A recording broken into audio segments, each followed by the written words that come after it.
In the dead of winter, in a dangerous war, thousands are on the run. But in eastern Ukraine, the fighting is spreading between government troops and pro-Russian separatists. And so diplomacy has ratcheted up. Last night, Germany's Angela Merkel and France's President Hollande flew to Moscow. On the table, a new peace plan presented to President Putin. Today, the focus shifted from Moscow to Munich. It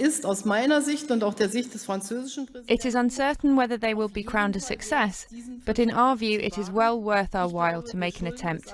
We owe it not least to the people in Ukraine affected by this crisis. Last September, a ceasefire had been agreed. It fell along this line. But since then, the rebel advance cut deeper. Reports about this new plan speak of a demilitarization zone. It may lie here, around 30 to 45 miles around current front lines. But Ukraine's president rejected changes to the old deal. If we do our best to sign up the peace protocol, the ceasefire, we should have a right to defend our territory and our people.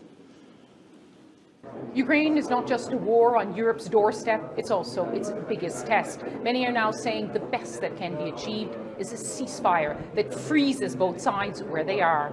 And if that's the case, Europe will have failed the test to safeguard Ukraine's borders. With no agreement in sight, Washington is talking about sending arms to bolster Ukrainian forces. Russia warns against it. The Ukrainian conflict cannot be solved by force. There are growing appeals in the West to support Kyiv's policy of militarization, to pump Ukraine full of weapons and to involve it with NATO. This will only make the tragedy worse.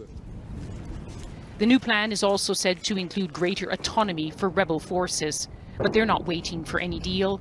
They've already taken charge. Lise Doucette, BBC News, Munich.